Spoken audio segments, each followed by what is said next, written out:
Good morning. This is going to be our second to last conversation in our series called No Name, in which we've each week been considering an encounter Jesus had with someone whose name we don't know. And before we get into that, though, I'd like to mention this Wednesday night, we are going just as Jesus had encounters with these individuals whose names we do not know. This Wednesday night, we are seeking to have an encounter with God here in this room. Our church is at a pivotal point of transition, and so we want to put what we often preach into practice, and we want to take time to discern. Discernment being a big emphasis in prayer, and also we want to take time to listen, and we want to take time to bring our need for direction before God. And so we would love for everyone to be here, and that's going to be 6:30 p.m. It's right here in this room this Wednesday night, and would love to see our whole church family coming together to pray alongside one another for God's leading and for the Spirit's leading.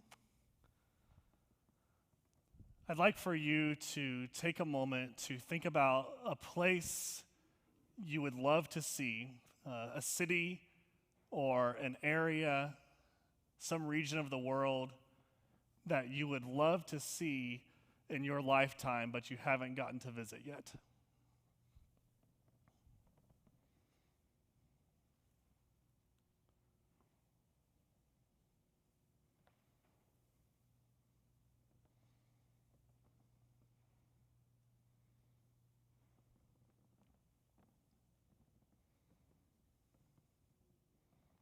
For me, one of those places, I have a number of places I would like to visit in my lifetime that I haven't gotten to yet. One of those places is Death Valley, California, which is known for being dangerously hot during the summer, and it is.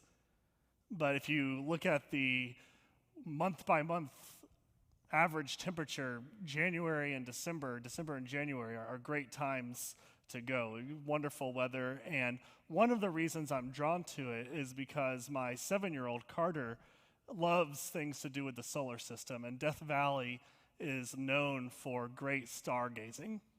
It's a beautiful place where you can go and you can set up a tent and open the top part of the tent because it's almost certainly not going to rain, and you can just lay there and look at these beautiful stars that even pictures like this taken with professional cameras, I'm sure, don't quite do justice to simply being there and feeling surrounded by all those stars and all that beauty.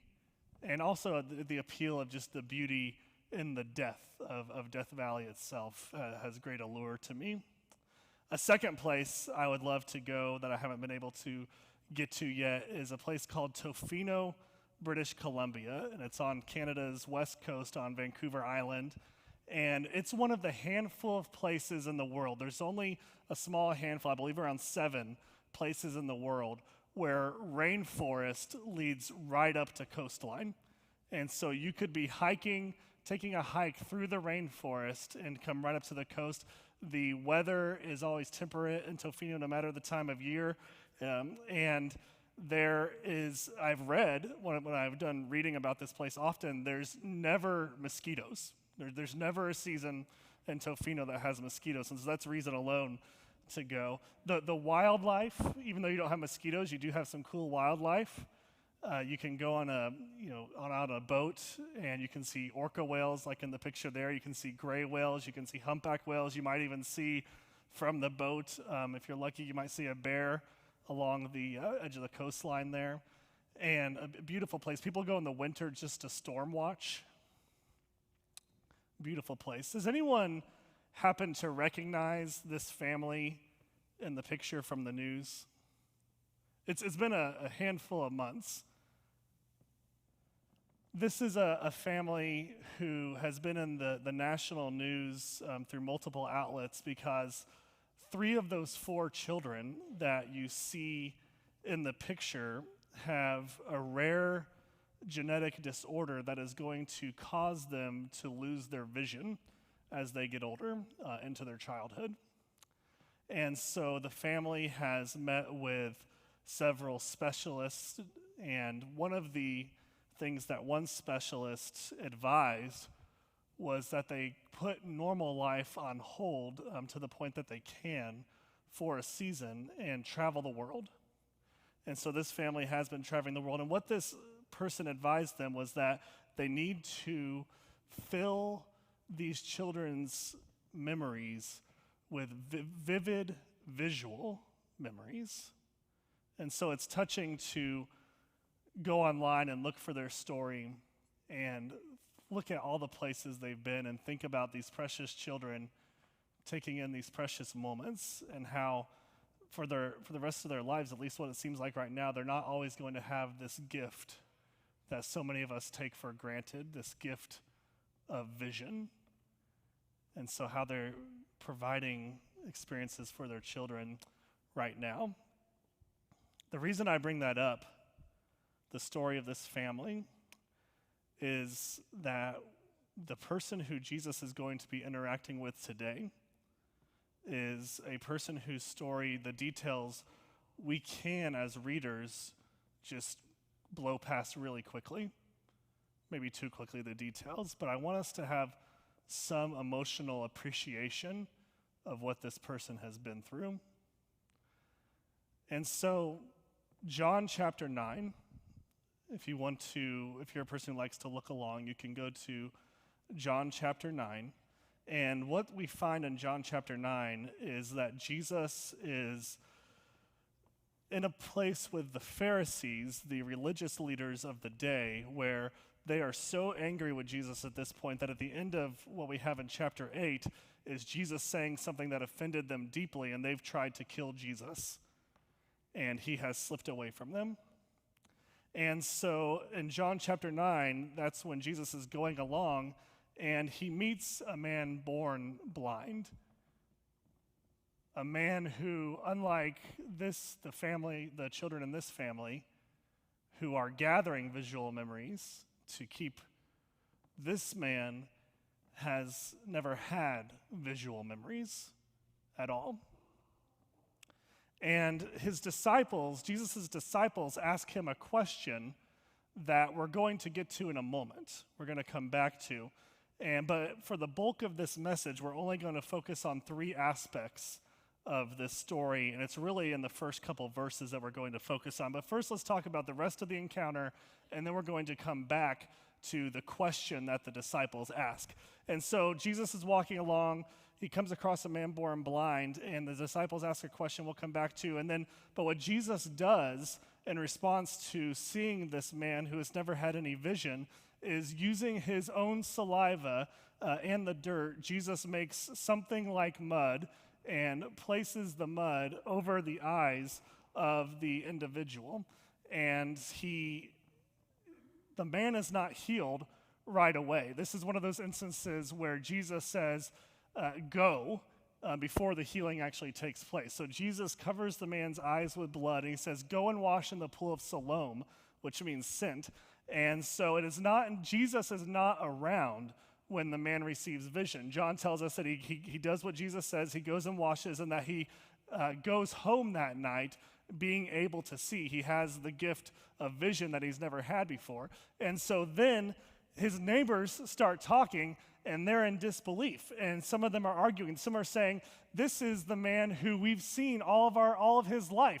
He's always been blind. This is the man, they say, we've seen him begging, because often in the New Testament, when someone is blind, they have to beg. They didn't have the resources to actually go out and gain for themselves. And so this man, like others in that era, simply begged during the day, and he was dependent on others. They said, this is the man we've seen begging, and some said, this can't be the man we've seen begging, and the man said, it's me, because some were saying it just looks like him. And so they take him.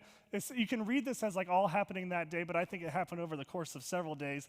They take him to the Pharisees. They take him to the religious leaders. The religious leaders are divided. Some are saying, who did this to you? And the man said, it's the one they called Jesus. And they say, Jesus couldn't have restored this man's sight because that power would have to come from God. And the religious leaders are saying Jesus is a sinner. And so there's no way he could have done this. And they said, who do you say Jesus is? He said, he's a prophet.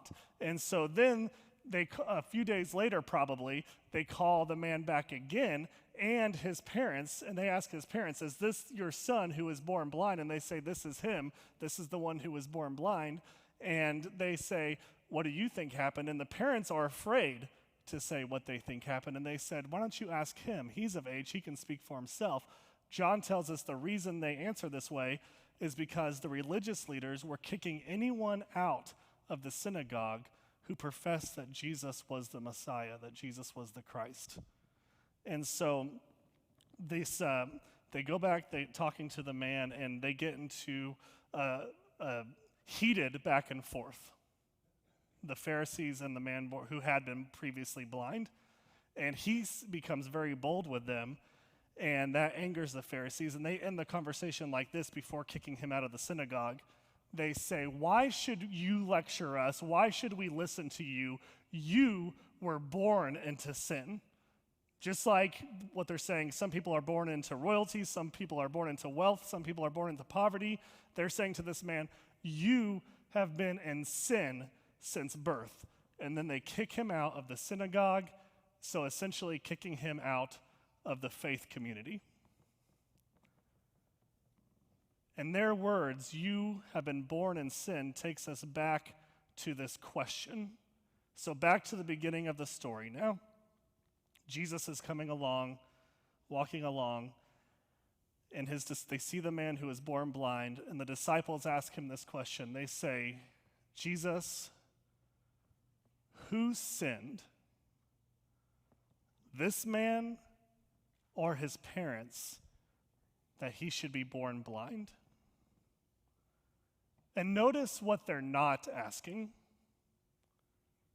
They're not asking, Jesus, do you buy into the idea that blindness and sin are associated? Because it wouldn't have even been in their paradigm to think that they're not. For them, it was an automatic. They see blindness and they think sin. So let's think about why. Why would they think that this man's blindness is associated with this sin? And so here is a brief overview of blindness and sin in the Old Testament. There are so many more examples than this. But first, looking at Leviticus chapter 21. Leviticus 21 is a chapter about people who are not worthy to serve as priests or to offer sacrifices to God. And Leviticus mentions that a blind man cannot serve as priest or offer sacrifices to God. Here's something about Leviticus that I want to mention. It's important that we always remember as followers of Jesus Christ to read Old Testament teachings of the law, such as Leviticus, through the lens of Jesus Christ. If you know someone who is new to the faith or new to Christianity, or if you yourself are curious about the story of Jesus Christ and you get a Bible and you're thinking about starting in Genesis, reading in Genesis, and you're going to read the Bible the whole way through, I would encourage you to follow a different reading plan. Because when you get to Leviticus, it can seem discouraging, it can seem disheartening. It's a book of law, so I'm sorry to say it can seem boring. But what we need to do is we need to have a reading plan. We need to introduce ourselves to the faith, not through just what's toward the beginning of our Bible, but we need to be able to see Leviticus through the eyes, through the lens of Jesus Christ. And there's many examples of that, and how Jesus, reinterpreted Old Testament law. He would say things like in the Sermon on the Mount, you've heard that it was said, an eye for an eye, and Jesus teaches them a different way. Jesus teaches them, love your enemies and pray for those who persecute you. And if someone slaps you on one side of your face, turn to them the other side as well. So also, blindness and sin in the Old Testament. Psalm 69 is an imprecatory psalm in which the psalmist is asking God to strike blind the psalmist's enemies. And also from the Psalms, Psalm 38, the psalmist associates his own physical pain and limitation, including vision failure, with sin. Also, blindness and sin in the New Testament. Saul, who would later become Paul, who wrote the majority of the New Testament, was temporarily blinded following a vision from Jesus. He's walking along the road and he has this vision, and those around him saw the light, but they did not hear the voice of Jesus. And Jesus says, "Saul, Saul, why do you persecute me?" And for 3 days, Saul was blind. Sticking with Saul, who was later known as Paul, sometime later, we read about in Acts chapter 13, Paul, through miraculous power given by God, strikes someone else blind, a sorcerer, because of that person's sin. And so even after this story we're talking about today, sin and blindness are still tied together. And then maybe in the New Testament, none stands out more than this story we're looking at today of this man who was born blind and the disciples asking who sinned, this man or his parents, that he should be born blind, and also the teachers of the law assuming that this man was born into sin because of his limitations and his condition. And so, getting into Jesus' response. Jesus' response to this question that the disciples asked, who sinned, this man or his parents, is both comforting and unsettling. The comforting part comes first. Jesus says, neither this man nor his parents sinned. I like to think that the man who was blind was within earshot of Jesus when he said that. Because all his life he's been living with this stigma, not just the inability to see, but not being able to see, having to beg, and also having everyone look at you with this assumption that either you or your family are just so bad that God has cursed you as punishment. So I really hope this man was right there when Jesus said, neither this man nor his parents sinned. The next part of Jesus' response is what's unsettling. It's powerful in a way, but it's also unsettling. Jesus said, but this happened so that the work of God might be displayed in his life. Which to us as readers, that's powerful to think about. We go through tough times, and it kind of reaffirms that sometimes the tough seasons of adversity that we go through can be used for good. But for this man, and for this man's parents and his loved ones, for him we like to think, and it can be disruptive to our personal theology because we would like to think that God would never allow a child to suffer so that God's own glory can be revealed. But here we have these unsettling words of Jesus saying that's exactly what's happening. This man was born blind so that the work of God might be displayed in his life. Years ago, I heard a preacher share an illustration about our lives and the tough times that we go through. And the point of bringing this up is that I want to point out that in regard to how God works in our lives and the things that we go through and how they may or may not be connected to righteousness and they may or may not be connected to sin at all, we cannot pin God down to any set formula of how he's going to respond to our work in our lives because it's different from person to person.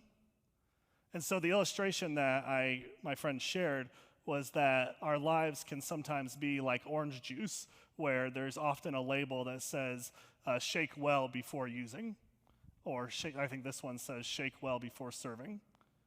And so the point he was trying to make is that, God is going to use each and every one of us, but he's going to make us go through hard times, going to make us face adversity before we are ready to serve. And is this how God works in our lives? The point I want to put on display today is that maybe, sometimes, because there's no set formula for how God works within our lives for each of us as individuals. In contrast to that, let's look at Psalm 128, a beautifully written psalm full of promises. I'm going to go over here so I can read it.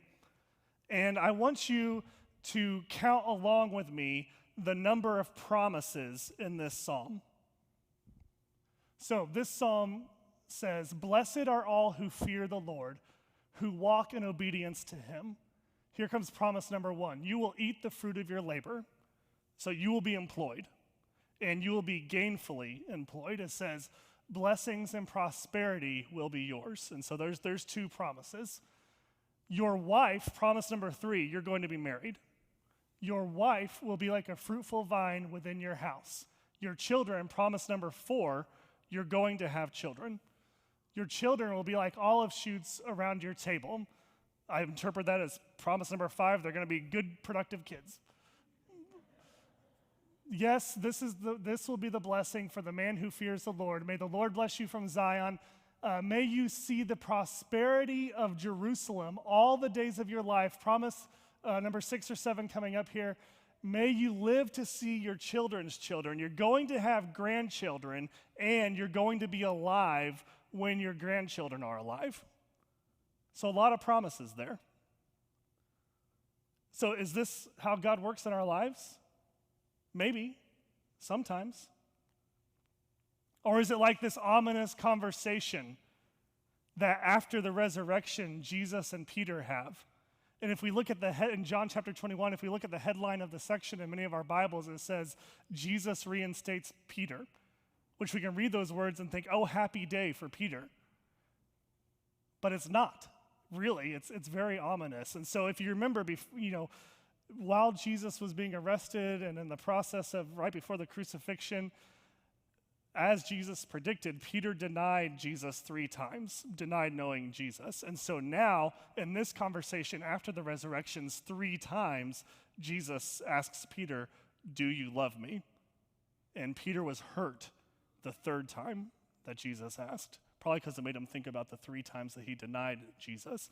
Now, so here's what Jesus says to Peter.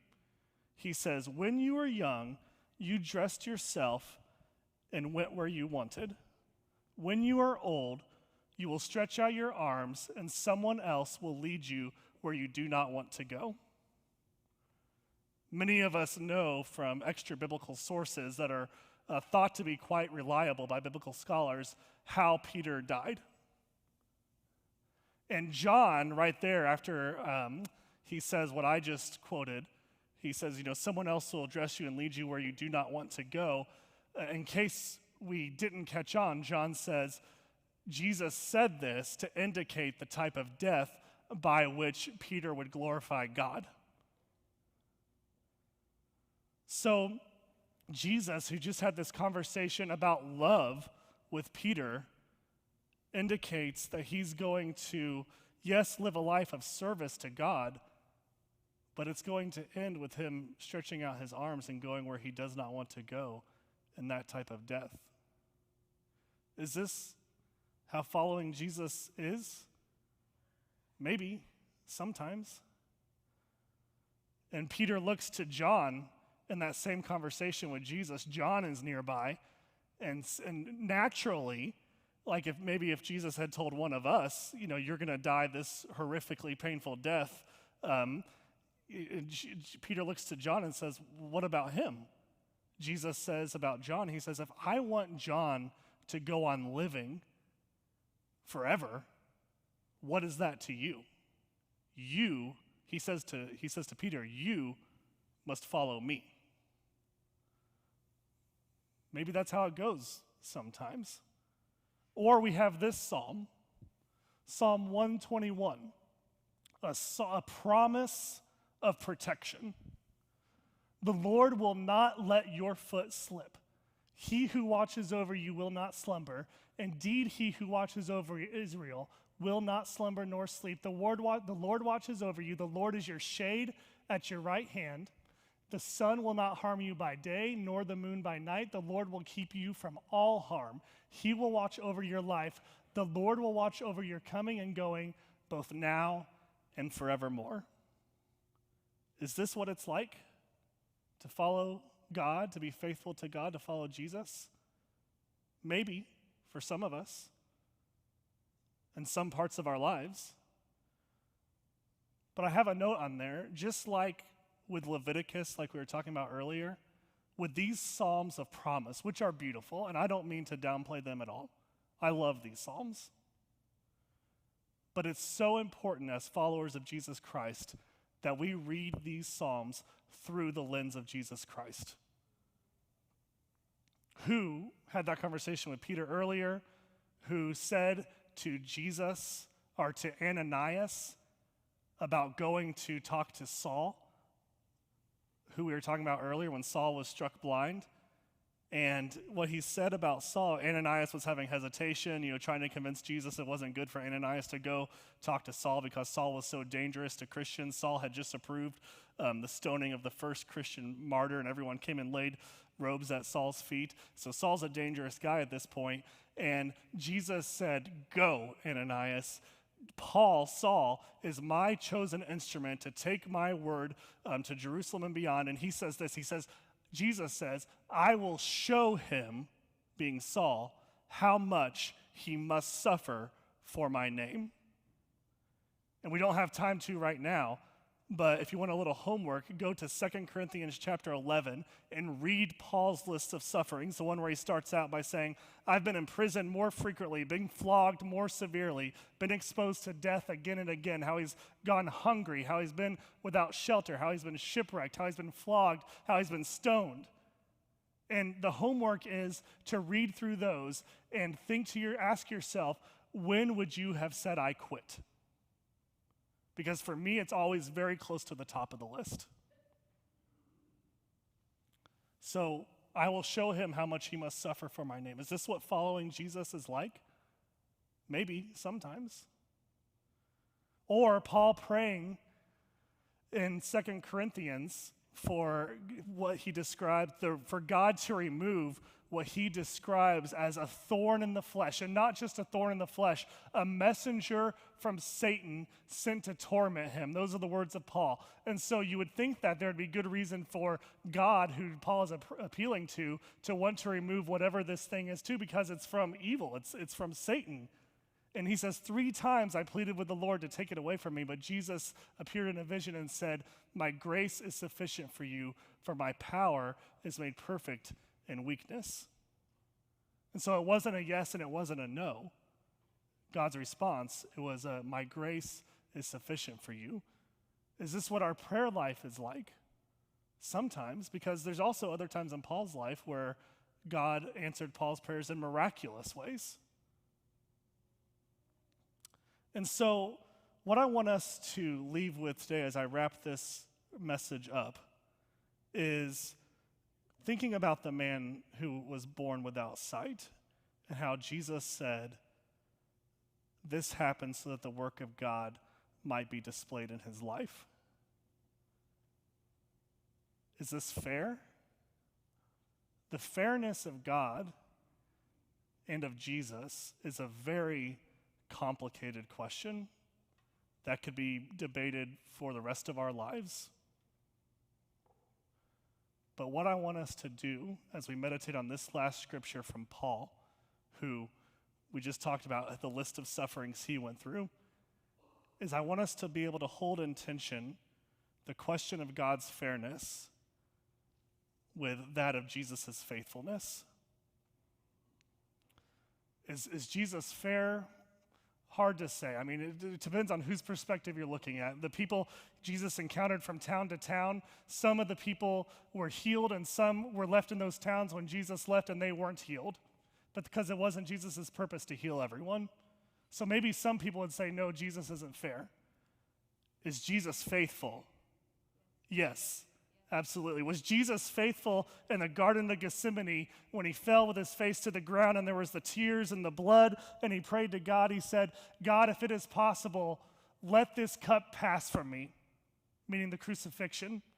But he says, not my will, but yours be done. Is Jesus faithful? Absolutely. Was Jesus faithful on the cross itself as he hung there for hours? Absolutely. Was he faithful in his example of compassion over and over again when he encountered people?